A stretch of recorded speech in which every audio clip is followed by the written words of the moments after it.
नमस्कार, मैं Kuldeep sir Ganga global academy में आप लोगों का तहे दिल से हार्दिक अभिनंदन करते हैं। और आज हम बिहार पुलिस की मॉडल सेट नंबर 5 को लेकर उपस्थित हैं।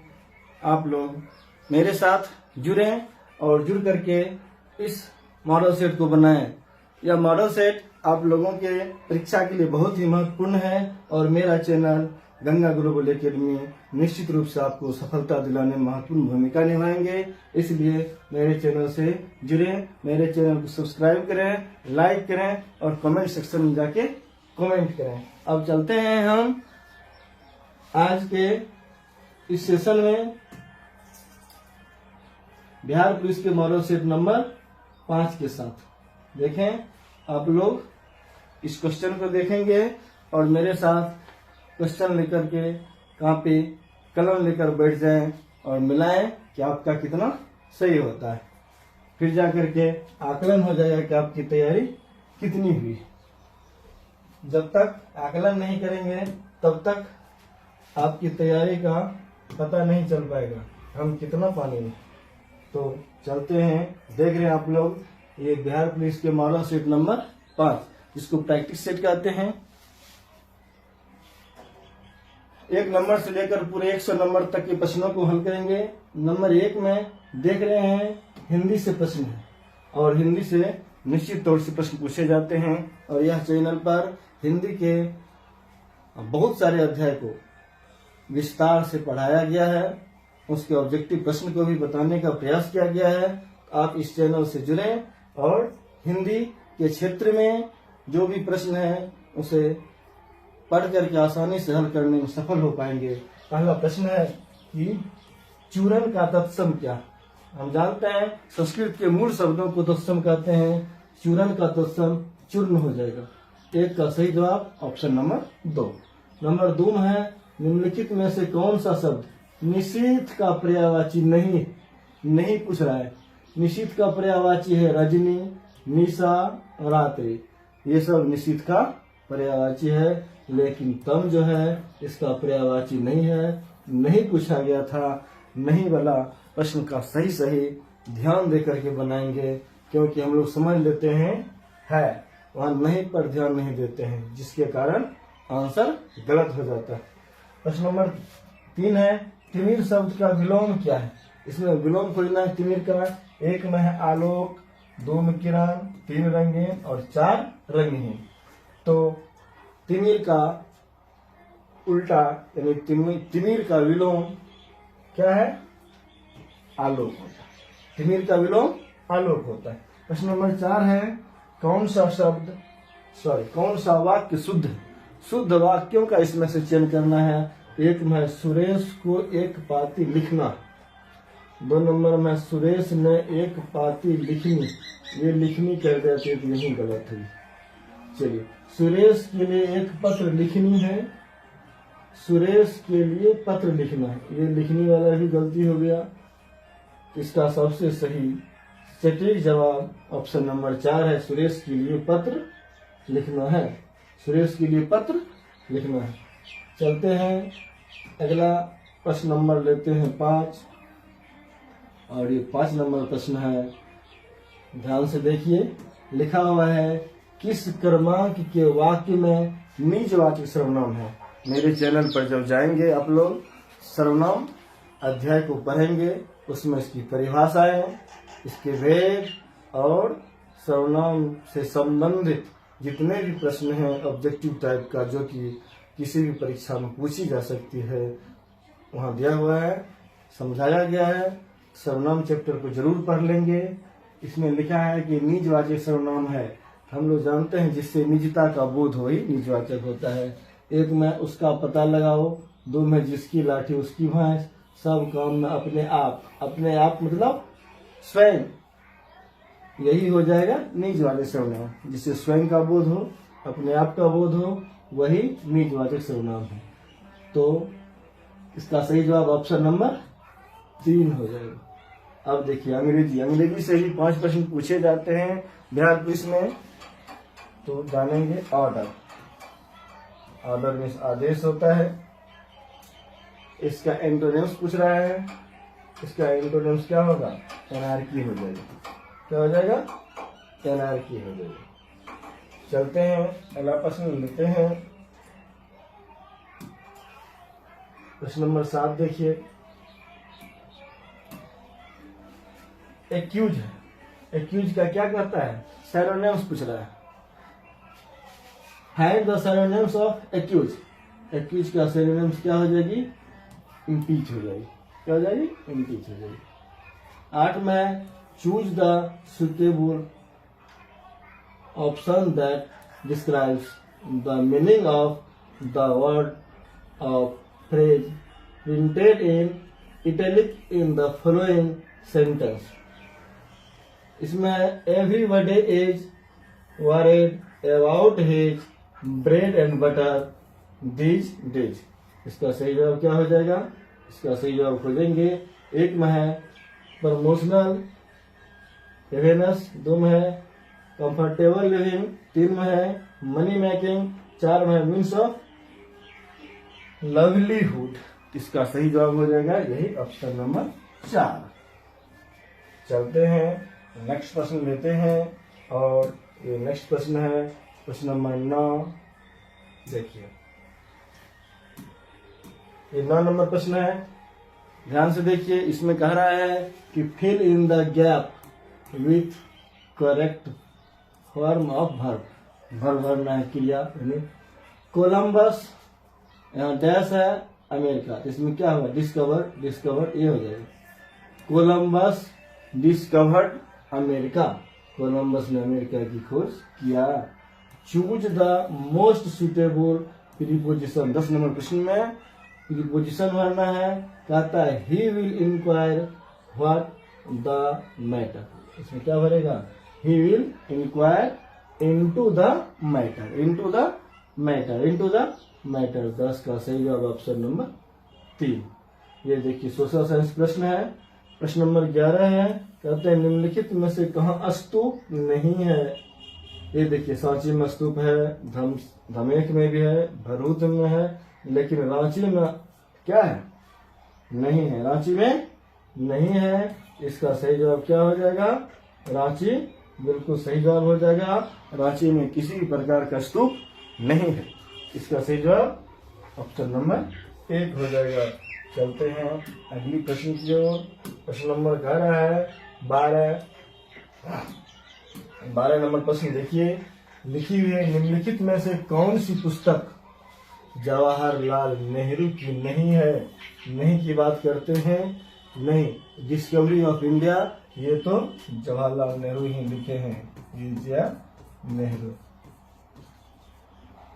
माय एक्सपेरिमेंट विथ ट्रूथ, ये लिखे हैं MK गांधी। शायद आप लोग को आंसर मिल गया होगा। एन ऑटोबायोग्राफी, ये भी है JL नेहरू का। ग्लिम्सेज ऑफ वर्ल्ड हिस्ट्री, ये भी है JL नेहरू। इस प्रकार आप लोगों ने देखा। इसका सही जवाब क्या हो जाएगा? नहीं कह रहा थी my experiment with truth, Jawaharlal Nehru ने नहीं लिखा। या कौन लिखा है? महात्मा गांधी ने लिखा। 13 में लोकतांत्रिक केंद्रीकरण किसकी महत्वपूर्ण विशिष्टता है? 1 में साम्यवादी राज्य की, दूसरा है लोकतांत्रिक राज्य की, तीसरा सर्वसत्तात्मक राज्य की, चौथा समाजवादी राज्य की। लोकतंत्रात्मक केंद्रीकरण ये जो है साम्यवादी राज्य की एक विशिष्टता है। साम्यवादी राज्य की, साम्यवादी राज्य की। चलते हैं अगली प्रश्न की ओर। प्रश्न नंबर 14 है, भारत के संविधान में भारत को किस रूप में वर्णित किया गया? भारत संविधान भारत को क्या कहा गया है? यानी परिसंघ कहा गया है, दूसरा परिसंकल्प, तीसरा एकात्मक, चौथा राज्यों का संघ। तो भारत एक राज्यों का संघ होगा, यही बिल्कुल सही जवाब है ऑप्शन नंबर 4। 15 है छाया मंत्रिमंडल। छाया मंत्रिमंडल किसकी प्रशासनिक विशिष्ट व्यवस्था की विशिष्टता है? यानी किस देश की प्रशासनिक व्यवस्था की विशिष्टता है? 1 में ब्रिटेन, 2 में संयुक्त राज्य अमेरिका, 3 में फ्रांस, 4 में जापान। इसका आंसर क्या होगा? इसका आंसर हो जाएगा ब्रिटेन। ब्रिटेन में जो है छाया मंत्रिमंडल प्रचलित है। वहां की ये प्रशासनिक व्यवस्था की विशेषता है।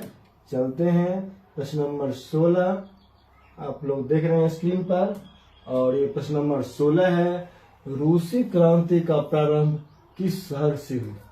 रूसी क्रांति का प्रारंभ, तो रूस की राजधानी तो हम लोग जान रहे हैं मास्को। रूस की राजधानी क्या है? मास्को। लेकिन यहाँ है कि ये रूसी क्रांति का प्रारंभ कहाँ से हुआ? एक में सेंट पीटर्सबर्ग, दूसरा मास्को, तीसरा कजान, चौथा ओडेसा। 16 का सही जवाब सेंट पीटर्सबर्ग से रूसी क्रांति का प्रारंभ हुआ था। 17 में है, दिल्ली में हुमायूं ने निम्नलिखित में से किस शहर का निर्माण किया? तो दिल्ली में हुमायूं ने किस शहर का निर्माण करवाया? एक है अकबराबाद, 2 में दिनपना, 3 मोहम्मदाबाद, 4 सीरी। तो इसका सही जवाब क्या होगा? इसका सही जवाब हो जाएगा दिनपना शहर की स्थापना किया था दिल्ली में हुमायूं ने। 18 नंबर प्रश्न है, निम्न में से कौन सा शिलालेख चालुक्य सम्राट पुलकेशिन द्वितीय से संबंधित है? तो चालुक्य वंश के सबसे महान सम्राट थे पुलकेशिन द्वितीय, और इन्होंने कौन सा शिलालेख में इसका वर्णन है? 1 में मास्की, 2 में हाथी गुफा, 3 एहोल, 4 नासिक। तो चालुक्य सम्राट पुलकेशिन द्वितीय से संबंधित है एहोल अभिलेख। एहोल अभिलेख। 19 नंबर प्रश्न को देखेंगे, लिखी हुई है कि ब्राह्मणों पर भी जजिया कर। देखिए ये क्या है? जजिया कर। ब्राह्मणों पर भी जजिया कर लगाने वाला दिल्ली का सुल्तान कौन था? एक में अलाउद्दीन खिलजी, दूसरा है फिरोज शाह तुगलक, तीसरा मोहम्मद तुगलक, और चौथा बलबन। इसका सही जवाब हो जाएगा फिरोज तुगलक। वह एक ऐसा शासक था जो कि ब्राह्मणों पर भी जजिया कर लगाया था। 20 नंबर प्रश्न है, निम्नलिखित में से कौन सा ये राज्य जगह का नाम है पर्ल सिटी के नाम से जाना जाता है? पर्ल सिटी के नाम से कौन जाना जाता है? ये देखिए, बेंगलुरु को क्या कहा जाता है?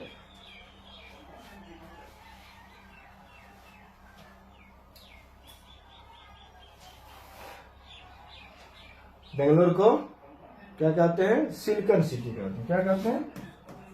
Silicon city. ये बेंगलुरु को सिलिकन सिटी कहते हैं, लेकिन वहां पर्ल सिटी की बात है तो इसका आंसर हो जाएगा हैदराबाद।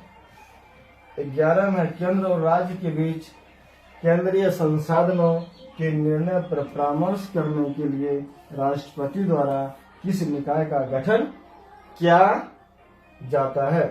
केंद्र और राज्य के बीच केंद्रीय संसाधनों के निर्णय पर परामर्श करने के लिए राष्ट्रपति द्वारा किस निकाय का गठन किया जाता है?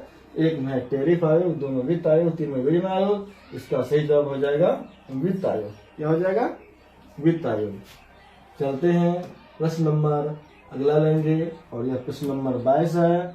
ये 22 नंबर प्रश्न देखिए, बहुत ही आसान प्रश्न है लेकिन समझने के योग्य है। Rider cup. राइडर कप किस खेल के खिलाड़ियों को दिया जाता है? राइडर कप किस खेल के खिलाड़ियों को दिया जाता है? 1 में बेसबॉल, 2 में बास्केटबॉल, 3 में ताश, 4 में गोल्फ। तो जान लीजिए राइडर कप इससे संबंधित है गोल्फ से। इसका सही जवाब ऑप्शन नंबर 4। तो इसमें गौतम बुद्ध का जन्म स्थान, ये कहाँ जन्म स्थान है? लुम्बिनी इसका जन्म स्थान। पूछेंगे गौतम बुद्ध का जन्म कहाँ है? लुम्बिनी। इसकी जन्म लुम्बिनी में हुआ था, और इसके जन्म स्थान किसके द्वारा अंकित किया गया? 1 में बौद्ध मठ के द्वारा, दूसरा में अशोक मौर्य का रुक्मिणीदेयी स्तंभ, तीसरा मूर्ति, और चौथा पीपल का वृक्ष। पीपल का वृक्ष तो ज्ञान से संबंधित है, क्योंकि पीपल वृक्ष के पास क्या होता है? इसको ज्ञान की प्राप्ति हुआ था। इसका सही जवाब हो जाएगा अशोक मौर्य का रुक्मिणीदेयी स्तंभ। कहेंगे गौतम बुद्ध को ज्ञान की प्राप्ति कहाँ हुआ था? गौतम बुद्ध को ज्ञान की प्राप्ति हुई थी कहाँ में? बोध गया में। कहाँ में? बोध गया में। वह जगह कहाँ था? बोध गया था। और बोध गया में विष्णुपद मंदिर भी है।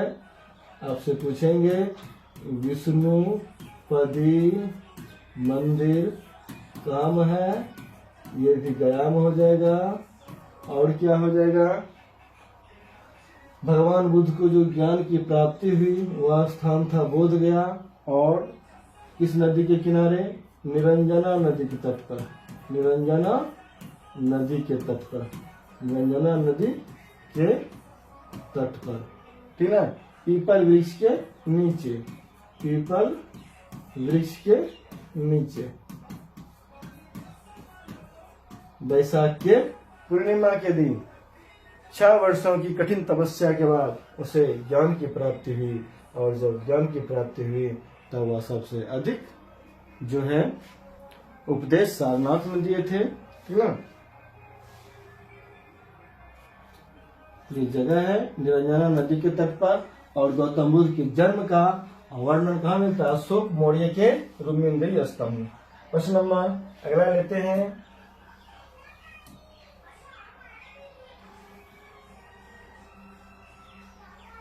चौबीस नंबर प्रश्न है, निम्न में से किसने मनसबदारी व्यवस्था का सूत्रपात किया। मनसबदारी व्यवस्था किसने लाया था, एक में शाहजहां, दूसरा शेरशाह, तीसरा अकबर, चौथा जहांगीर। तो मनसबदारी व्यवस्था को लाने वाले थे अकबर में। कौन लाए थे, अकबर। 25 में यूरोप में आलू की पैदावार किसने शुरू की थी। यूरोप महादेश में आलू की पैदावार किसने शुरू की थी, एक में ऑप्शन पुर्तगीज, 2 में जर्मन, 3 में स्पेनिश, 4 3 में क्या है स्पेनिश, और 4 में क्या है डच। इसका सही जवाब क्या हो जाएगा, इसका सही जवाब ऑप्शन नंबर 3 स्पेनिश हो जाएगा। चलते हैं 26 नंबर प्रश्न, ध्यान से देखिए। लिखी हुई है, भारतीय संविधान का राजनीतिक भाग मुख्यतः किस संविधान से लिया गया है। भारतीय संविधान का राजनीतिक भाग कहाँ से लिया गया है, एक में ब्रिटिश संविधान, 2 में आयरलैंड के संविधान, 3 में ऑस्ट्रेलिया के संविधान, 4 अमेरिका के संविधान। इसका सही जवाब खोजना है, आप लोग इसका सही जवाब दीजिए।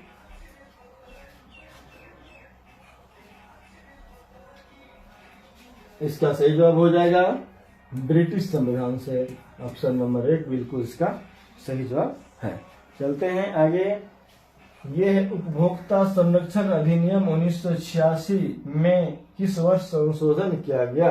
उपभोक्ता संरक्षण अधिनियम उपभोक्ता को वस्तुओं के संरक्षण के बारे में अधिकार देता है।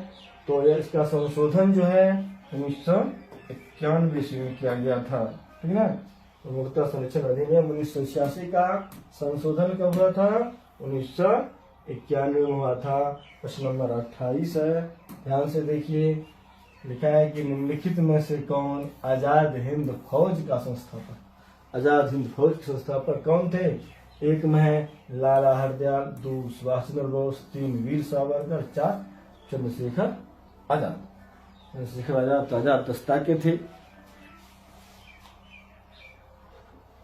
आजाद हिंद फौज की स्थापना कौन किए थे, सुभाष चंद्र बोस ने किया था। कौन किया था, सुभाष चंद्र बोस ने किया था। 29 है, भारतीय अशांति का जनक किसे कहा जाता है। भारतीय अशांति का जनक किसे कहा जाता है। एक में ऑप्शन है बाल गंगाधर तिलक, 2 में लाला लाजपत राय, 3 अरविंदो घोष, 4 विपिन चंद्र पाल। इसका सही जवाब हो जाएगा, आप लोग दीजिए आंसर। इसका सही जवाब बाल गंगाधर तिलक हो जाएगा, ऑप्शन नंबर 1। 30 में है ऑब्सिडियन, एंडेसाइट, ग्रेवो और पेरोडाइट क्या, ये सब क्या है। एक में कायांतरित चट्टान, 2 में ऑप्शन आग्नेय चट्टान, या अवसादी चट्टान, या बहिर्वेदी चट्टान। इसका सही जवाब हो जाएगा आग्नेय चट्टान। क्या हो जाएगा, आग्नेय चट्टान। इसका बिल्कुल सही जवाब हो जाएगा। चलते हैं अगला प्रश्न लेते हैं। प्रश्न नंबर 31 देखिए, बहुत अच्छा क्वेश्चन है। लिखा है कि जहां कानून नहीं वहां स्वतंत्रता नहीं, यानी जहां कानून नहीं है वहां स्वतंत्रता नहीं। यह किसने कहा था। एक में कार्ल मार्क्स, दूसरा प्लेटो, तीसरा मैकियावेली, चौथा जॉन लॉक। इसका ये कथन है, यह कथन है जॉन लॉक का। इसका कथन है जॉन लॉक। 32 है, वह ब्राह्मण पुजारी कौन है जिन्हें बाद में रामकृष्ण परमहंस के नाम से जाना जाने लगा? वह ब्राह्मण पुजारी कौन है, या जिन्हें बाद में क्या कहा गया? रामकृष्ण परमहंस कहा गया। एक में गदाधर चट्टोपाध्याय, 2 में दयानंद सरस्वती, 3 सर नारायण गुरु और 4 नरेंद्रनाथ दत्ता। इसका सही जवाब ऑप्शन नंबर 1 हो जाएगा, गदाधर चट्टोपाध्याय। वही व्यक्ति ब्राह्मण गरीब पुजारी थे जिन्हें की बाद में क्या कहा गया? रामकृष्ण परमहंस कहा गया। ये ब्राह्मण पुजारी थे। चलते हैं, अगला प्रश्न लेते हैं। प्रश्न नंबर 33 देखिए, लिखी हुई है, निम्नलिखित में से क्या हम भारत के लोग, इस वाक्य से शुरू होता है। इस वाक्य से क्या शुरू होता है? इसमें भारतीय स्वतंत्रता की घोषणा, दूसरा ऑप्शन है नेहरू द्वारा फ्रीडम एक्ट में नाइट भाषा, तीसरा भारत के संविधान, चौथा प्रथम पंचवर्षीय योजना का दस्तावेज। हम भारत के लोग भारत को एक संपूर्ण प्रभुत्व संपन्न समाजवादी धर्मनिरपेक्ष, यह जो है भारतीय संविधान की प्रस्तावना में है। इसका सही जवाब हो जाएगा भारत का संविधान। 34 है, सरकारी आयोग किससे संबंध है? सरकारी आयोग किससे संबंधित है? 1 में है केंद्र राज्य संबंध से, 2 आपातकाल से संबंधित प्रावधानों से, 3 कावेरी जल विवाद से, 4 प्रशासनिक सुधारों से। इसका सही जवाब हो जाएगा केंद्र राज्य संबंध से। 35 है, चिटगांव षड्यंत्र का नेतृत्व किसने किया था? इसमें से देखेंगे। 1 नंबर है सुभाष चंद्र बोस, 2 में भगत सिंह, 3 है खुदीराम बोस और 4 में सूर्य सेन। तो चिटगांव संयंत्र का नेतृत्व कौन किया था? सूर्य सेन ने किया था। कौन किया था? सूर्य सेन ने किया था। और हम बात करें चिटगांव की, तो जान लें ये 22 मई 1930 ईस्वी को संघर्ष हुआ था जिसमें 80 लोग मारे गए थे और उसका नेतृत्व किया था सूर्य सेन। चलते हैं, अगला प्रश्न लेते हैं 36 में। ये बहुत ही आसान और वीवीआई प्रश्न है कि कह रहे हैं भारतीय रिजर्व बैंक का मुख्यालय कहाँ है? आरबीआई का मुख्यालय, बात कर रहे हैं RBI, reserve bank of India की। इसका मुख्यालय कहाँ है? सब लोग जानते हैं कि मुंबई में इसका मुख्यालय है। 37 है, भारतीय सांख्यिकी संस्थान की स्थापना किसने की थी? भारतीय सांख्यिकी संस्थान की स्थापना किसने की थी? इसका सही जवाब खोजना है आप लोगों को। इसका सही जवाब क्या हो जाएगा? देखिए इसका सही जवाब क्या हो जाएगा। 1 नंबर में है पीसी महालनोबिस, 2 में होमी जहांगीर भाभा, 3 अमर्त्य सेन, 4 सी रामानुजम। तो 37 का सही जवाब सांख्यिकी का जब बात होगी पीसी महालनोबिस का नाम आएगा। 37 का ऑप्शन नंबर 1 पीसी महालनोबिस इसका सही जवाब है। 38 राष्ट्रपति द्वारा संसद के दोनों सदनों के लिए कुल कितने सदस्यों को नामित किया जा सकता है? राष्ट्रपति द्वारा कुल 12 सदस्य को मनोनीत करते हैं। ऑप्शन नंबर 3 में इसका बिल्कुल सही जवाब है।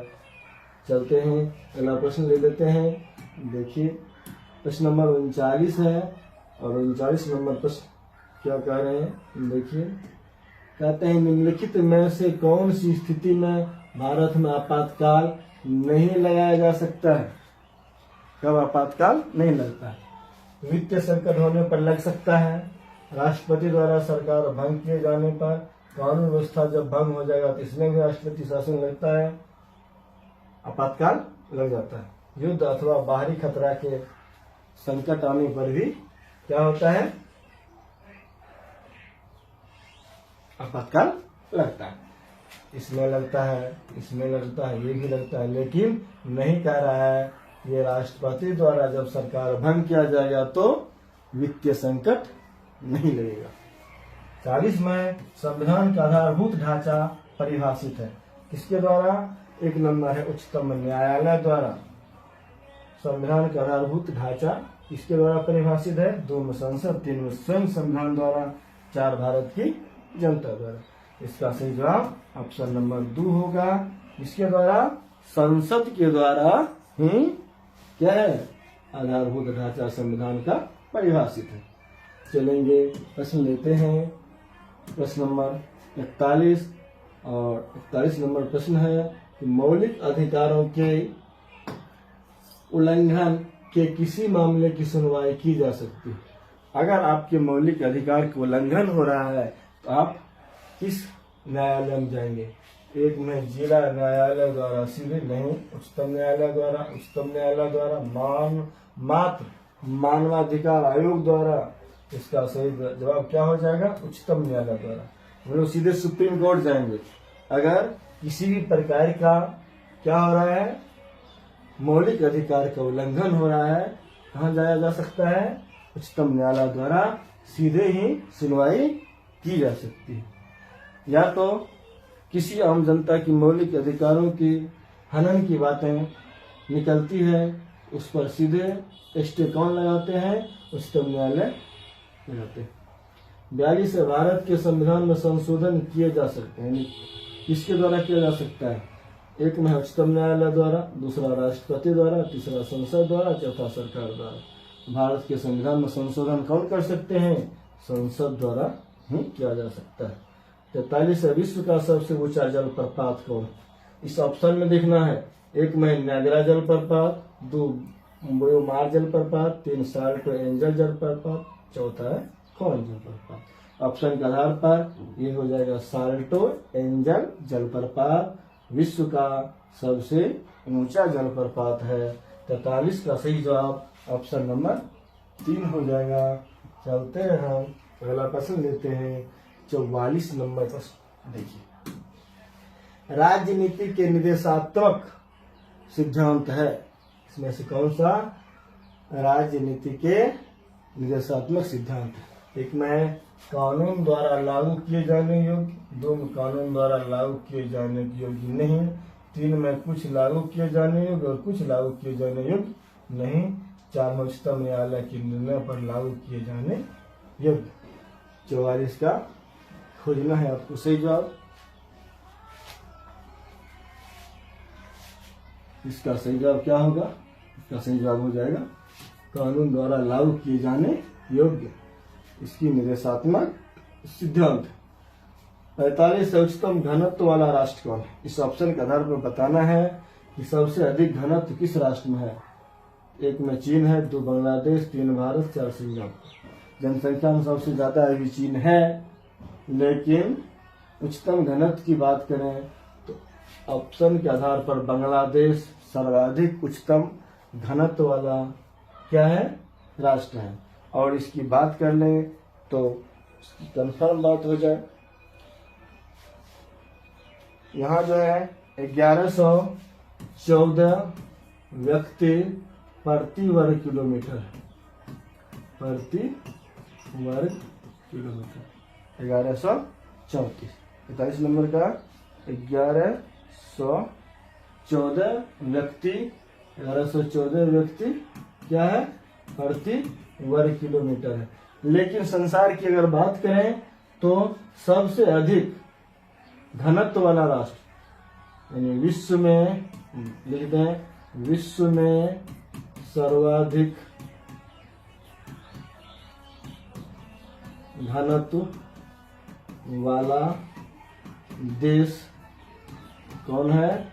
विश्व में सर्वाधिक घनत्व वाला देश की बात करें तो वह हो जाएगा, उसका आंसर हम बता दें आपको कि वह हो जाएगा मोनाको। मोनाको देश, उस देश का नाम क्या है? मोनाको। मोनाको। यहाँ 25,000 और कितना है? 25,718 व्यक्ति प्रति वर्ग किलोमीटर निवास करते हैं। प्रति वर्ग किलोमीटर निवास करते हैं। याद रखेंगे, बांग्लादेश में मात्र 1114 व्यक्ति प्रति वर्ग किलोमीटर है। अगर अब बात करें भारत में, भारत में बिहार की बात करें तो बिहार में घनत्व कितनी है? 1106 व्यक्ति प्रति वर्ग किलोमीटर। 1106 व्यक्ति, 8 व्यक्ति ज्यादा है, कोई बहुत ज्यादा बात नहीं है। लेकिन विश्व में सर्वाधिक घनत्व वाला देश है मोनाको। 25,718 व्यक्ति प्रति वर्ग किलोमीटर से मोनाको देश में लोग निवास करते हैं। चलते हैं। अब देखिए बिहार सामान्य ज्ञान से प्रश्न है। किसी भी परीक्षा में यानी अगर वह बिहार का कोई परीक्षा है, चाहे बीपीएससी हो, बिहार पुलिस हो, मद्य निषेध हो, उसमें बिहार से प्रश्न जरूर की जरूर पूछे जाते हैं और अधिक मात्रा में प्रश्न पूछे जाते हैं। देखिए प्रश्न नंबर 46 से शुरू हुआ है कि भारत भ्रमण पर आने वाले यानी आए हुए इंसान ने किस नगर का विस्तृत विवरणी अपनी यात्रा में वृत्तांतों में क्या। उसकी यात्रा वृत्तांत का किताब है वृत्तांत, तो उसमें इंसान ने किस नगर का विस्तृत विवरणी किया है।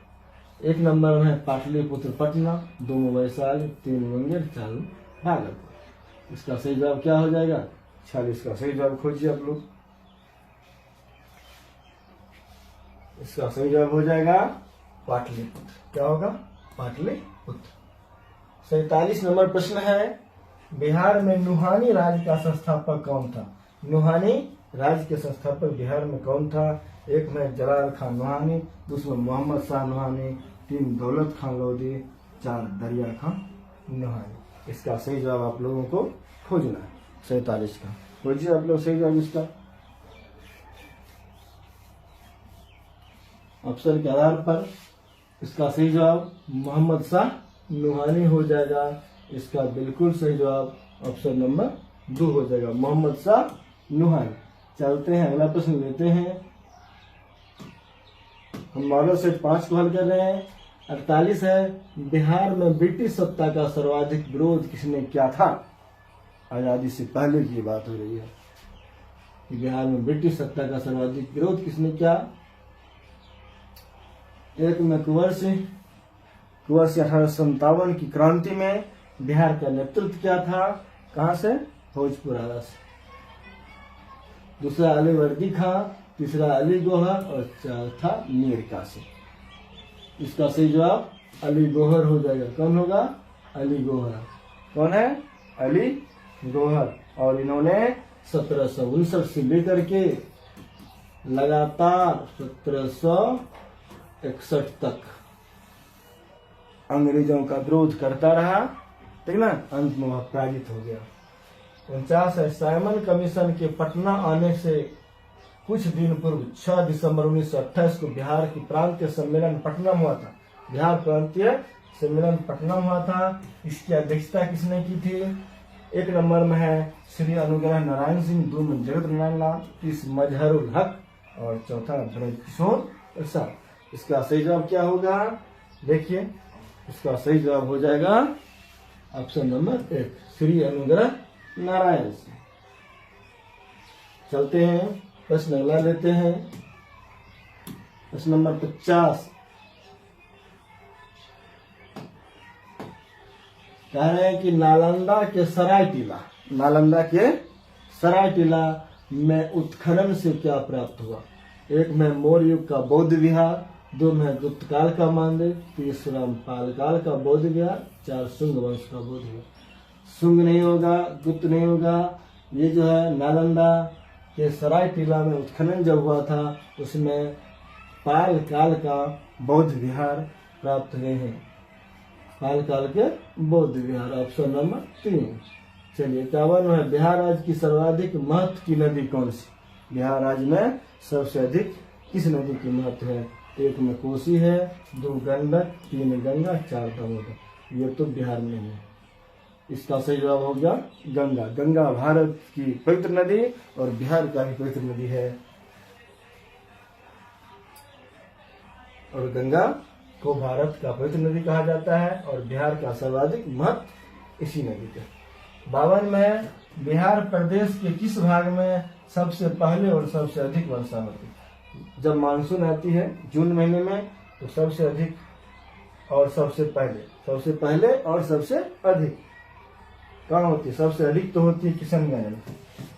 बिहार के किशनगंज डिस्ट्रिक्ट में सबसे अधिक वर्षा होती है और यह कहाँ है? यह जो है उत्तर पूर्वी भागों में स्थित है। इसका सही जवाब ऑप्शन नंबर 3 हो जाएगा। हम बात किए इसमें बिहार का। चलिए प्रश्न नंबर 53 है, ध्यान से देखिए।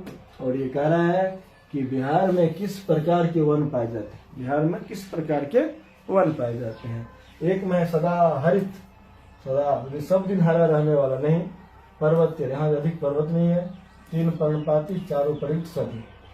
तो यहाँ जो है कौन सा वन पाया जाता है, तो बिहार में सबसे अधिक पर्णपाती वन पाए जाते हैं, ठीक है।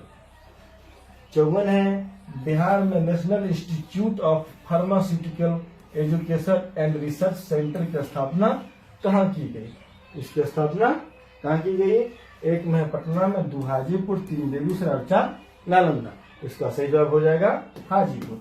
हाजीपुर में क्या है, national institute of pharmaceutical education and research centre. 55 में बिहार का प्रथम गैर कांग्रेसी मुख्यमंत्री कौन था, यानी कांग्रेस पार्टी का ये नहीं थे, गैर कांग्रेसी प्रधान मुख्यमंत्री। बिहार का प्रथम गैर कांग्रेसी मुख्यमंत्री कौन थे, कर्पूरी ठाकुर जी कांग्रेसी थे, श्याम सुंदर भी कांग्रेसी थे। तो सबसे पहले महामाया प्रसाद पहले गैर कांग्रेसी मुख्यमंत्री थे। लालू यादव की कौन सी पार्टी है,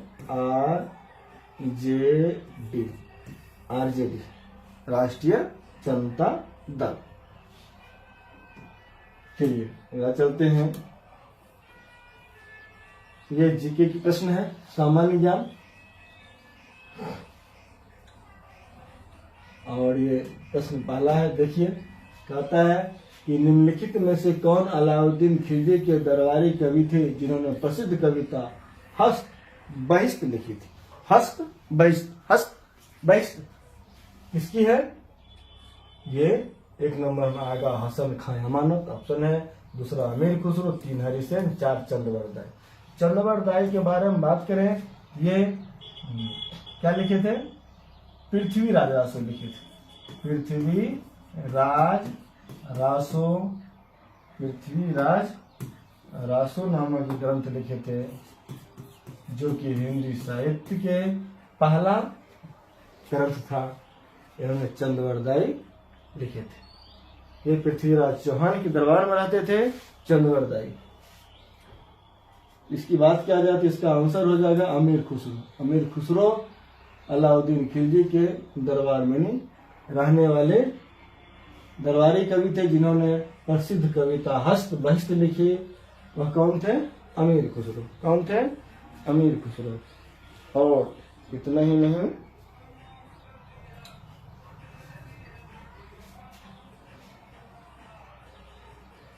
अलाउद्दीन खिलजी वंश के शासक थे। 57 है, महासागर का उथला हिस्सा जो 1 डिग्री या उससे भी कम की औसत ढाल दर्शाता है, वह क्या कहलाता है। महासागरीय गढ़, दूसरा गहरा समुद्र मैदान, तीसरा महाद्वीपीय ढाल, तीसरा महाद्वीपीय ताक। इसका सही जवाब क्या हो जाएगा, देखिए आप लोग, इसका सही जवाब हो जाएगा महाद्वीपीय ताक। महाद्वीपीय ताक। 58 नंबर प्रश्न है, लेते हैं 58 नंबर प्रश्न को। और ये देख रहे हैं 58 नंबर प्रश्न क्या कह रहे हैं, कहते हैं किसी देश के भीतर उत्पादित सभी अंतिम वस्तुओं और सेवाओं के मूल्य को क्या कहा जाता है। अंतिम वस्तुओं और सेवाओं के मूल्य को क्या कहा जाता है। जीएसटी किसको कहते हैं, ये जीएसटी नहीं होगा। दूसरा वेट, तीसरा जीडीपी, चौथा IMR। इसका सही जवाब हो जाएगा जीडीपी। क्या हो जाएगा, जीडीपी।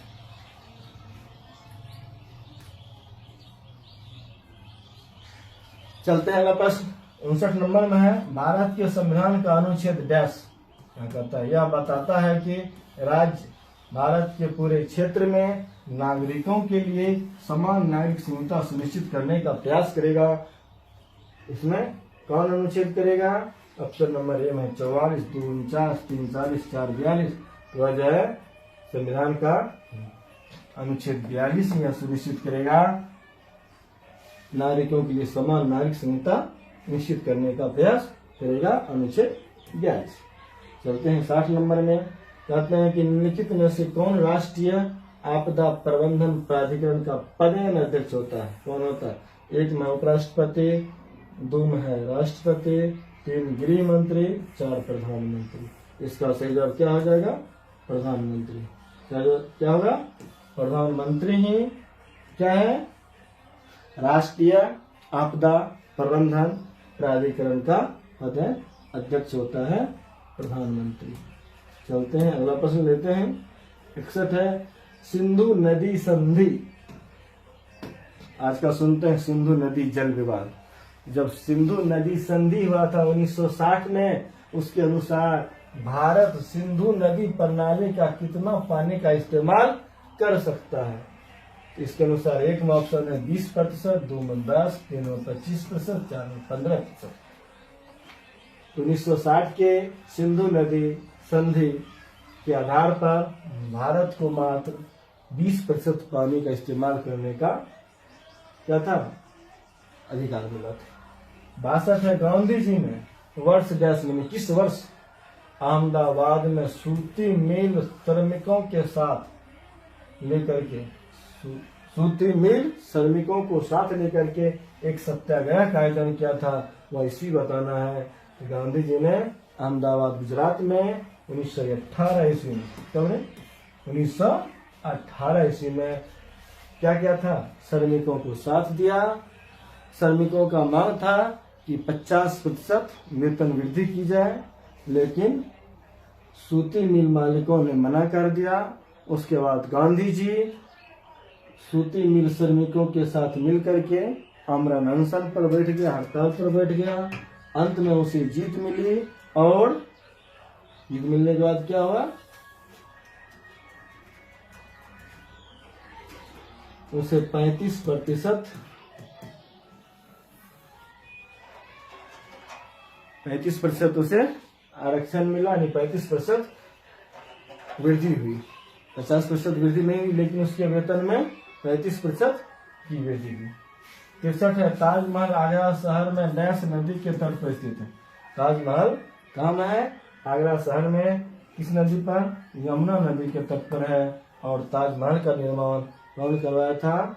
शाहजहां ने करवाया था। कौन? शाहजहां। शाहजहां ने इसलिए करवाया था, शाहजहां अपनी पत्नी बेगम मुमताज महल की याद में उसकी निर्माण कराए थे। और यह यमुना नदी के तट पर है और आजकल ये एक पर्यटन स्थल बन गया। चलते हैं अगला प्रश्न लेते हैं। 64 नंबर प्रश्न कह रहा है कि भारत और पाकिस्तान के बीच निम्नलिखित में से किस समझौते को नेहरू लियाकत समझौते के रूप में जाना जाता है? एक नंबर में ऑप्शन है अल्पसंख्यकों की सुरक्षा और अधिकारों को लेकर भारत और पाकिस्तान के बीच समझौता। दूसरा कह रहा है भारत और पाकिस्तान के बीच दोहरे कराधान से बचने के लिए समझौता। तीसरा है रेल यातायात को फिर से शुरू करने के संबंध में भारत और पाकिस्तान के बीच समझौता। चौथा भारत और पाकिस्तान के बीच हवाई सेवाओं से संबंधित समझौता। इसका सही जवाब क्या होगा? एक नंबर हो जाएगा अल्पसंख्यकों की सुरक्षा और अधिकारों को लेकर भारत और पाकिस्तान के बीच में समझौता हुआ था। चलते हैं अगला प्रश्न लेते हैं।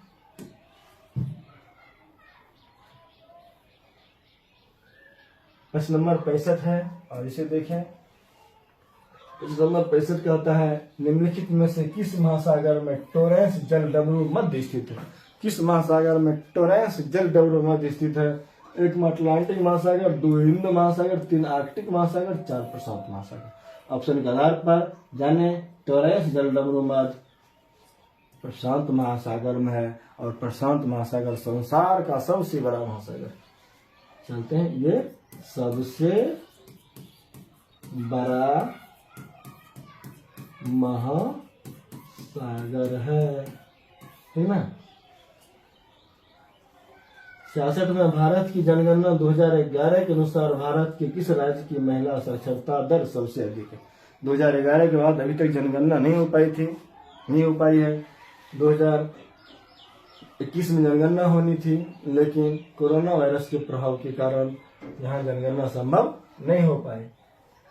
अभी तक 2011 की जनगणना के अनुसार ही हम लोग सब कुछ देखते आ रहे हैं, पढ़ते आ रहे हैं। 2011 की जनगणना के अनुसार किस राज्य की महिला साक्षरता दर सबसे अधिक है? इसका सही जवाब हो जाएगा केरल।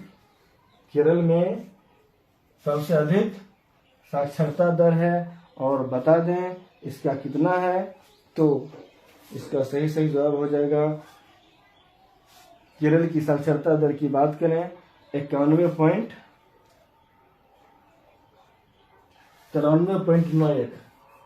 93.91% उसकी साक्षरता दर है। और कुल भारत की साक्षरता की बात करते हैं तो भारत की साक्षरता कितनी है, 74.04%। 74.04%। अगर इसी में बिहार की साक्षरता दर की बात करें, बिहार की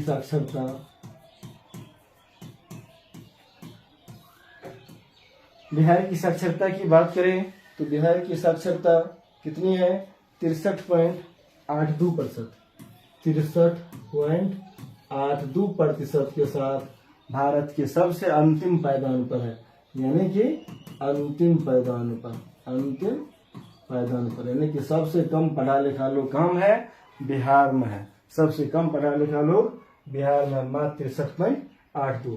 पूरे भारत की साक्षरता कितनी है, 74.04%। और केरल का 93.91%। 93.91%। चलते हैं अगले प्रश्न की ओर। प्रश्न है 67 में। 67 का प्रश्न ध्यान से देखेंगे और ये 67 नंबर का प्रश्न कहता है कि 2 अक्टूबर को डैश के रूप में मनाया जाता है।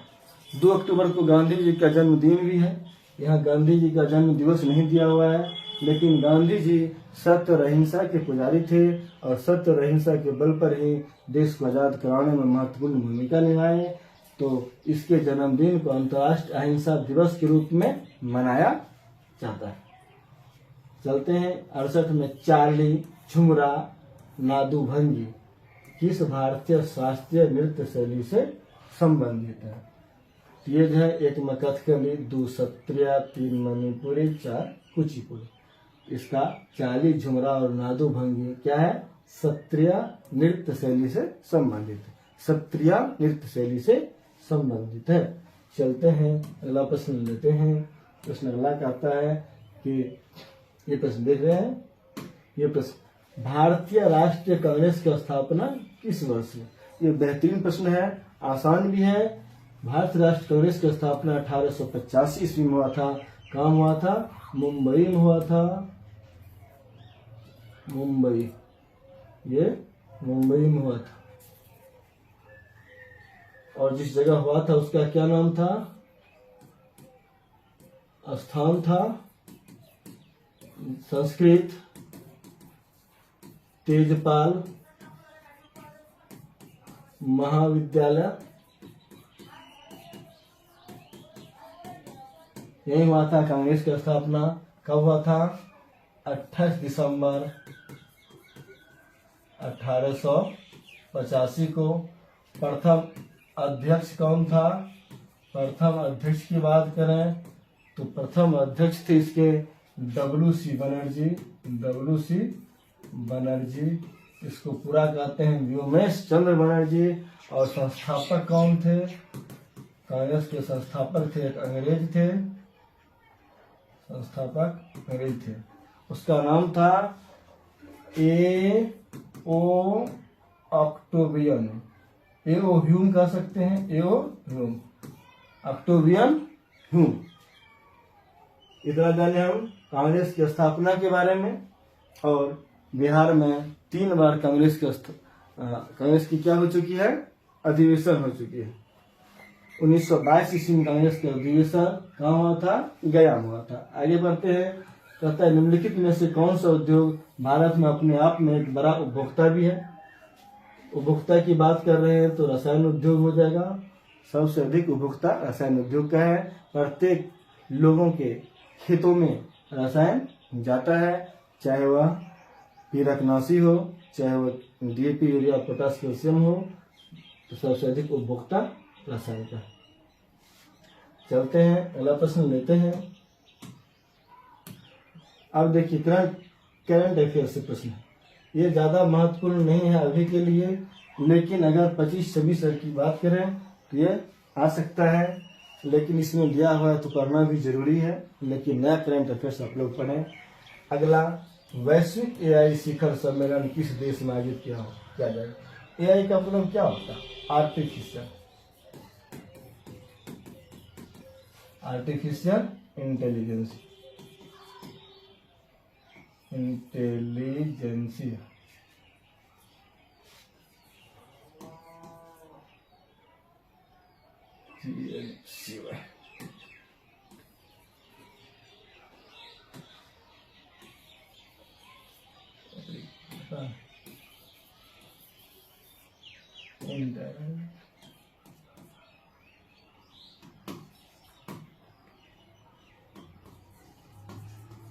इंटेलिजेंस, आर्टिफिशियल इंटेलिजेंस इसका होता है फुल फॉर्म एआई का। और एआई शिखर सम्मेलन अगला कहाँ होगा, यानी किस देश में आयोजित होगा? एक में है चीन, दूसरा है भारत, तीसरा फ्रांस और चौथा जापान। इसका सही जवाब क्या होगा? इसका सही जवाब होगा भारत।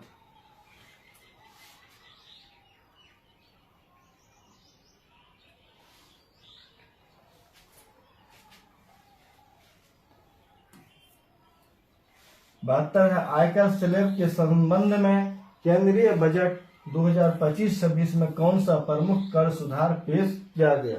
2025-26 में ये विधि आई है, ये आ सकता है। आयकर स्लैब के संबंध में केंद्रीय बजट 2025-26 में कौन सा प्रमुख कर सुधार पेश किया गया है? एक में है उच्च आय वर्ग के लिए कर की दरों में वृद्धि। दूसरा है नई कर व्यवस्था के तहत 12 लाख रुपए तक की वार्षिक आय पर कोई कर नहीं। 3 में संपत्ति कर की शुरुआत। 4 है वरिष्ठ नागरिकों के लिए अधिक छूट। इसका सही जवाब हो जाएगा नई कर व्यवस्था के तहत 12 लाख रुपया तक की वार्षिक आय पर कोई कर नहीं। अभी किसी के पास अगर 12 लाख रुपया साल में आय है तो उस पर किसी प्रकार की टैक्स नहीं लगेगा। No tax slab.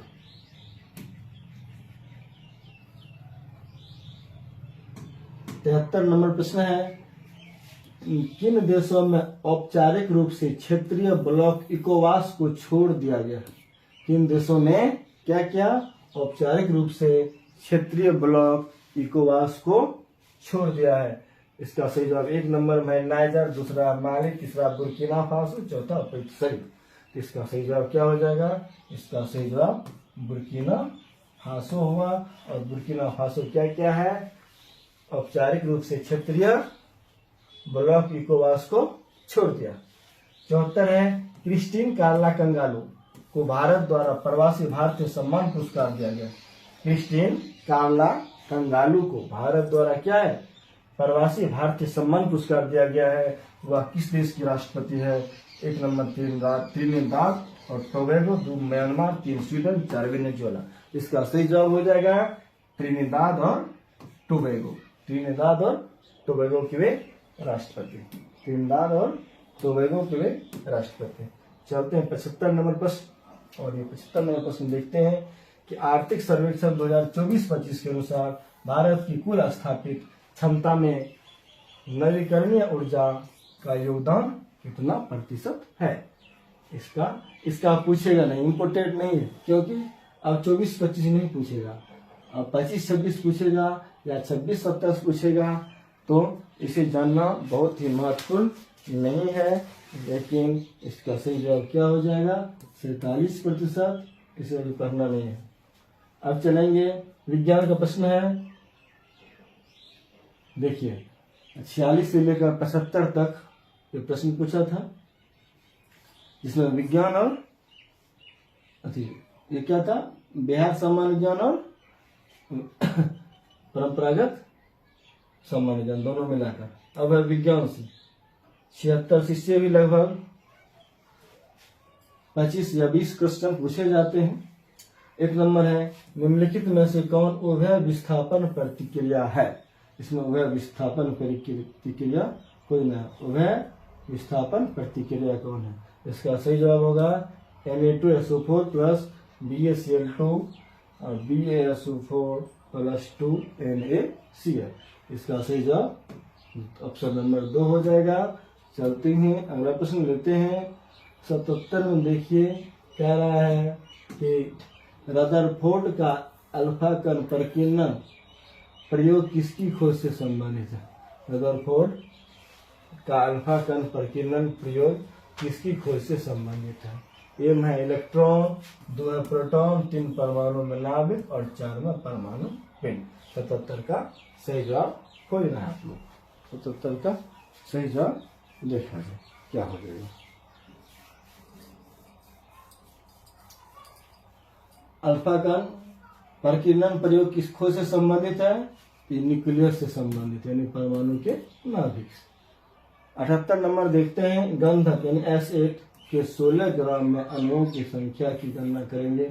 इसका सीधा सीधा जवाब होता है 4.76 गुना 10⁻22। चलिए इसमें 500 मीटर ग्राम का एक हथौड़ा 50 मीटर सेकेंड की गति से एक कील पर वार करता है। कील हथौड़ा को 0.1 से 1 सेकेंड में रोकता है। कील द्वारा हथौड़ा पर लगाया गया बल, इसका लगाया गया बल का मान खोजना है। इसका सही जवाब होगा 2500 न्यूटन। 2500 न्यूटन। चलते हैं अगला प्रश्न लेते हैं। प्रश्न नंबर 80 का रहा है 40 ग्राम का एक लड़का 50 पायदान के सोपान पर दौड़ता है और प्रत्येक पायदान 10 सेंटीमीटर ऊंचा है एवं सभी पायदान चढ़ने में कुल समय 5 सेकेंड लगता है। लड़के द्वारा उत्पन्न शक्ति W का मान निकालने में शक्ति कितना लगेगा? इसका सही जवाब क्या हो जाएगा? 400 वाट। इसको हल करेंगे। इसका सही जवाब 400 वाट होगा। 81 में समान रूप से सीधी सड़क पर स्थिर गति से दौड़ने वाली कार के संदर्भ में निम्नलिखित में कौन सा कथन सत्य है? अगर समान रूप से सीधी सड़क पर स्थिर गति से दौड़ने वाली कार के संदर्भ में कौन सा कथन सत्य होगा? एक में कार का त्वरण 0 है, कार का वेग 0 है, कार के त्वरण में लगातार परिवर्तन हो रही है, लगातार परिवर्तन होता रहेगा।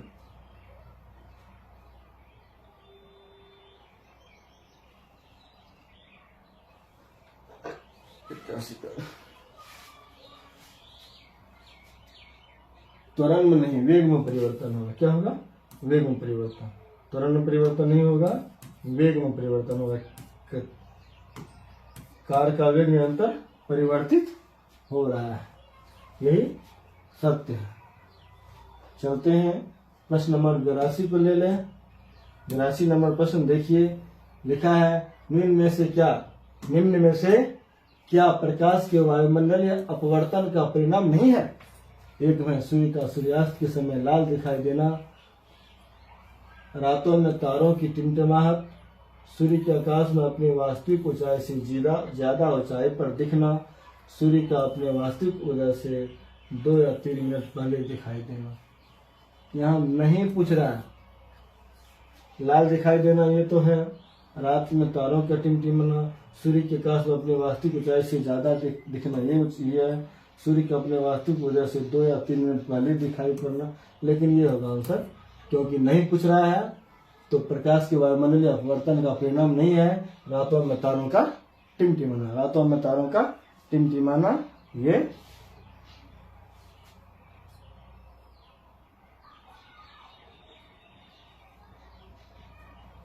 अपवर्तन। 82 नंबर।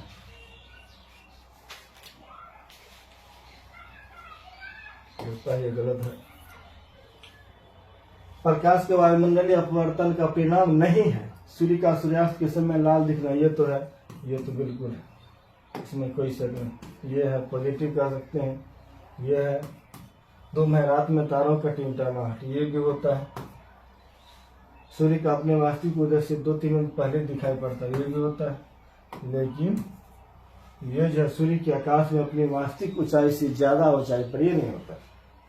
ये नहीं, ये वास्तविक ऊंचाई से ज्यादा ऊंचाई। 3 नंबर। इसका सही जवाब ऑप्शन नंबर 3 हो जाएगा। क्या हो जाएगा? Option number 3। सूर्य के आकाश में अपने वास्तविक ऊंचाई से ज्यादा ऊंचाई पर दिखाई देना, ये क्या है? वायुमंडलीय अपवर्तन का परिणाम नहीं है। चलेंगे आगे लेंगे प्रश्न। उसमें लेते हैं 83 नंबर। एसिटिलीन या उसको क्या कह सकते हैं, इथाइन, C2H2 गैस ऑक्सीजन की उपस्थिति में जलकर कार्बन डाइऑक्साइड का निर्माण करती।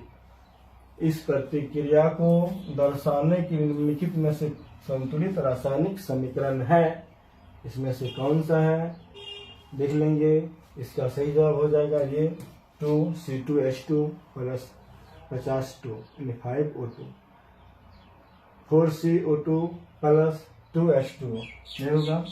ये हाइड्रोलिक प्रेस में किसका उपयोग होता है, ये बहुत आसान क्वेश्चन है। देखिए हाइड्रोलिक प्रेस में किसका उपयोग होता है, 1 में पास्कल नियम, 2 बर्नौली का सिद्धांत, 3 आर्किमिडीज सिद्धांत, 4 बार्क सिद्धांत। इसका सही जवाब खोजना है। 84 नंबर का सही जवाब क्या हो जाएगा, देखिए हाइड्रोलिक प्रेस में किसका उपयोग होता है, हाइड्रोलिक प्रेस में किसका उपयोग होता है। इसका सही जवाब होगा पास्कल के नियम का, पास्कल के नियम का हाइड्रोलिक प्रेस में उपयोग होता है किसका, पास्कल के नियम का। चलते हैं 85 नंबर प्रश्न है, ये देख रहे हैं आप लोग। कहते हैं बीमा MLT-2 किसके अनुरूप है, 1 में बल के अनुरूप, 2 में किए गए कार्य, 3 में त्वरण, 4 में वेग। 85 का आंसर खोजिए। 85 का आंसर क्या होगा, आप लोग ध्यान दीजिए।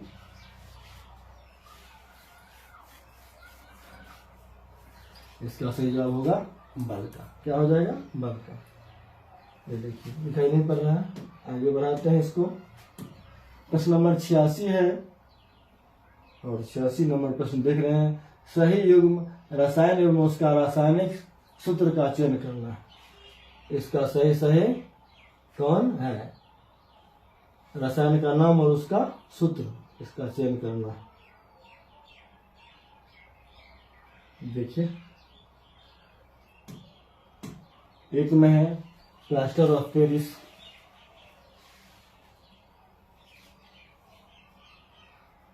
प्लास्टर ऑफ पेरिस का सूत्र क्या होता है, CaSO4 × 12 H2O। ये हो जाएगा A नंबर में। चलिए जिप्सम है CaSO4 × 2 H2O, ये है 3 नंबर में B। जिप्सम का ही फॉर्मूला होता है। विरंजक चूर्ण क्या है, विरंजक चूर्ण कहते हैं किसको,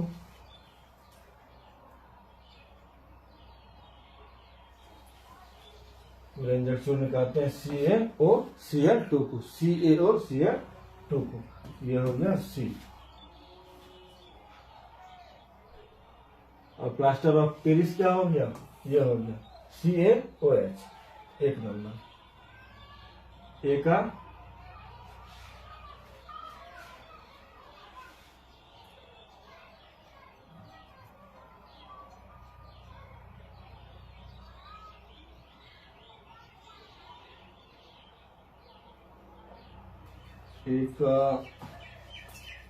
चार plaster of Paris, plaster of Paris क्या हो जाएगा, प्लास्टर ऑफ पेरिस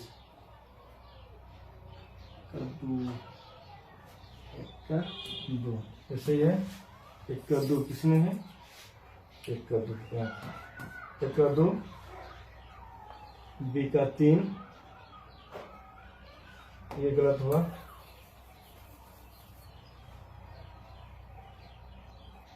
एक का यहाँ 2, ठीक है। 1 का 2, B का 3, B का 3 और C का 4, C का 4 और D का क्या हो जाएगा, D का 1 यानी D का 1। भुजा चूर्ण CaOH का होल 2। इस प्रकार इसका सही जवाब 1 नंबर हो जाएगा। थोड़ा कठिन था लेकिन आसान भी था। हम सिर्फ इसका फॉर्मूला याद रखेंगे, आसानी से बन जाएगा। 1 या 2 फॉर्मूला याद रहेगा तो आसानी से इसको हल कर सकते हैं। चलते हैं अगला प्रश्न की ओर। मॉडल सेट 5 का प्रश्न नंबर 87 है। ये क्वेश्चन है कि जब कोई दौड़ती हुई कार अचानक रुक जाती है तो क्या होता है, लोग आगे की ओर झुक जाता है। यह किस कारण से होते हैं, अब केंद्रीय शक्ति नहीं, आराम का जरूरत, सी गति का जरूरत, डी गुरुत्व। आराम से लोग बैठे रहते हैं और एकाएक जब गाड़ी रुकती है तो आगे की ओर झुकता है तो आराम का जरूरत हो जाएगा इसका आंसर। 88 रेडियो धर्मी तत्व किसका उत्सर्जन करते हैं? एक में रेडियो तरंग के, 2 अवरक्त तरंग के, 3 परावैंगनी तरंगे के। रेडियो धर्मी तत्व किसका उत्सर्जन करते हैं? अल्फा बीटा और गामा विकिरण की। इसका सही जवाब देखिए आप लोग क्या हो जाएगा। इसका सही जवाब होगा अल्फा बीटा और गामा विकिरण की। कोई दिक्कत नहीं। चलिए 89 में पोलियो का नैमित्तिक जीव क्या है? पोलियो किसके कारण होता है? वायरस के कारण, विषाणु के कारण होता है, यही नैमित्तिक जीव हो गया। अब चलते हैं अगला प्रश्न लेते हैं। प्रश्न नंबर 91 कहते हैं। देखिए 91 नंबर प्रश्न है, सूची 1 में कीट का नाम है और कीट रोग वाहकों का सूची 2 में दिए गए संचित रोगों से सही जुड़ा लगाना। ये जो है मक्खी का या मच्छर का नाम है, कीट का नाम है और उससे होने वाला ये बीमारी है सूची 2 में। तो किससे कौन बीमारी होता है इसको देखना। 1-2 याद रहेगा तो आसानी से बन जाएगा। हम लोग जानते हैं सीसी मक्खी काटने से नींद की बीमारी होती है, सोने की बीमारी होती है। डी का दूध कहीं है। या एनाफ्रीज मच्छर, मादा एनाफ्रीज मच्छर से क्या होता है? मलेरिया होता है। ए का 4, ए का 4, ए का 4 कहाँ है? यहाँ है, ए का 4, ये सही है। और डी का क्या होगा? 2। हम लोग जानते हैं सीसी मक्खी से क्या होता है? सोने की बीमारी। सीसी मक्खी से क्या होती है? सोने की बीमारी होती है। तो डी की, तो ये दोनों मिलना है, ये दोनों मिल रहा है, बिल्कुल सही जवाब होगा। तो डी का 3 भी हो जाएगा। यानी क्यूलेक्स से फाइलेरिया होता है और क्या है? सी का 1। सी में क्या है? रेत मक्खी से क्या हो जाएगा? कालाजार होगा। रेत मक्खी से कालाजार, उसको बालू मक्खी भी कहते हैं। इसका सही जवाब ऑप्शन नंबर 4 हो जाएगा। इस प्रकार आप लोग हल कर सकते हैं। चलते हैं अगला प्रश्न 91 नंबर। देखिए ये 91 नंबर प्रश्न है कि सनलेव जावा कार में आपकी कार का नेटवर्क बाहरी दुनिया से जोड़े रखने के लिए किस प्रौद्योगिकी का प्रयोग किया जाता है? ये अंतःस्थापित किया जाता है। क्या किया जाता है? अंतःस्थापित। 92 में कार्बन डाइऑक्साइड की इलेक्ट्रॉन टॉड क्या है? हम लोग जानते हैं इसका CO2 होता है, यानी C दोनों पट्टी और लगा देना है डबल बॉन्ड में। ऑप्शन नंबर 4 इसका सही जवाब हो जाएगा। 93 के लिए ये विद्युत परिपथ से प्रश्न है और इसमें लिखा हुआ है कि निम्न परिपथ A एवं B में अमीटर का पाठ्यांक कितना होगा। ध्यान से देखेंगे चित्र को, दोनों चित्र को हम ऊपर कर देते हैं पहले। ये देखिए आंसर मिल जाएगा। इसमें देख रहे हैं तार कहीं छूटा हुआ नहीं है। यहाँ देखते हैं ये तार जुटा हुआ नहीं है, इसका पाठ्यांक 0 होगा। दूसरा हम देखिए तार जुटा हुआ है, स्विच लगी हुई है, स्विच जब देंगे तो ये क्या हो जाएगा? पाठ्यांक चलेगा। और जब पाठ्यांक चलेगा तो देखिए इसमें क्या होगा? 0 परिपथ होगा। इसमें 3 ओम का रेजिस्टेंस और 3 वोल्ट देते हैं। 3 ओम बटे 3 वोल्ट, 3 कट जाएगा 0 एम्पियर हो जाएगा। क्या हो जाएगा? 0 एम्पियर। इस प्रकार दोनों परिपथ में 1 एम्पियर नहीं, 0 एम्पियर परिपथ ए और एवं 1 एम्पियर परिपथ बी। यही बिल्कुल सही जवाब होगा। पहला में 0 एम्पियर परिपथ होगा और इसमें 1 एम्पियर परिपथ बीम होगा। इसका सही जवाब ऑप्शन नंबर 2 हो जाएगा। ऑप्शन नंबर 2 हो जाएगा। चलते हैं अगला प्रश्न लेते हैं। प्रश्न नंबर 94 है। 94 नंबर में है, ये 2 पिंड है, 2 पिंड जिनका द्रव्यमान m1 एवं m2 है एवं जिनके केंद्रों के मध्य की दूरी d इकाई है, उसके बीच में गुरुत्वाकर्षण बल F है। यदि m1 बराबर 3m1, m2 बराबर 3m2 एवं d1 बराबर 2d हो तो इनके बीच का नया गुरुत्वाकर्षण बल क्या हो जाएगा? इसका हल जब करेंगे तो क्या होगा? 9/4F। क्या होगा? 9/4F, 9/4F। इसका सही जवाब 9/4F हो जाएगा। अब अगला प्रश्न है, देखते हैं 95 नंबर प्रश्न। और ये बहुत ही अच्छा प्रश्न है। नोड तथा संलग्न एंटी नोड के मध्य दूरी 30 सेंटीमीटर है, तो तरंग कितनी दीर्घ होगी? तरंग कितनी दीर्घ होगी? तरंग कितनी दीर्घ होगी? इसका सही जवाब क्या हो जाएगा? इसका 120 सेंटीमीटर हो जाएगा। हल कर लेंगे। चलते हैं अब मैथ का प्रश्न है। देख रहे हैं गणित बहुत महत्वपूर्ण है। और ये देखिए, गणित में आप 100% अंक अर्जित कर सकते हैं। कहते हैं 2 सेंटीमीटर त्रिज्या एवं 2 सेंटीमीटर त्रिज्या एवं 2 सेंटीमीटर ऊंचाई वाले लंबवृत्तीय बेलन का आयतन निकालना है। तो बेलन का आयतन क्या होता है? Pi r square h. Pi r square h होता है। इसको जब हल कर देंगे 22/7, आर का मान 2, इसको 2 बार लिखेंगे, एच का मान भी 2, और इसको जब हल कर लेंगे इसका हो जाएगा, नीचा में तो सामने 176 है, 2 दूनी 4 दूनी 8 दूनी 16, 6, ये 5 वाला तो होगा नहीं। अब ये बचा 76 और नीचा में 7 भी होना चाहिए। ऑप्शन नंबर 3 इसका बिल्कुल सही जवाब हो जाएगा। बड़ी आसान था, पूरा हल करने की आवश्यकता नहीं पड़ी। 97 नंबर प्रश्न है। ये देखिए क्वेश्चन है, 4 अंकों की सबसे बड़ी संख्या ज्ञात कीजिए जो 14, 30 और 42 से विभाज्य है। आप लोग सबसे पहले इसका क्या करेंगे? लघुत्तम ले लेंगे। क्या लेंगे? लघुत्तम। और इसका जब लघुत्तम लेंगे तो क्या होगा आंसर? 14, 30, 42 का आप लघुत्तम लेंगे। और जब लघुत्तम ले लेंगे इसका लघुत्तम हो जाएगा 210। कितना हो जाएगा? हल करके देख लेंगे। 210 होगा। और कहता है 4 अंकों को सबसे बड़ी संख्या ज्ञात करना है, तो 4 को 9 लिख देंगे और उसमें 210 से भाग दे देंगे, तो शेष आ जाएगा 129। क्या आ जाएगा शेष? 129 शेष आ जाएगा। और तब क्या करेंगे? 129 को हम इसमें से घटा देंगे। 9,999 घटा 129 कर देंगे, तो इतना 9870 इसका आंसर हो जाएगा। और 9870 ऑप्शन नंबर 1 में है, यही इसका बिल्कुल सही जवाब हो जाएगा। तो इस प्रकार आप हल कर लेंगे। चलिए अब प्रश्न है अगला, 98 नंबर में है, 2 क्रमिक छूट मिल जाने से सीमा को, 2 मतलब लगातार छूट मिल जाने से सीमा को 200 रुपये के अंकित मूल्य वाली एक क्रमिक 153 रुपये मिल जाती है। पहली छूट पता नहीं, लेकिन दूसरी छूट है 15%। तो पहली छूट कितनी है? मान लेंगे, माना कि पहली छूट क्या मान लेंगे? x।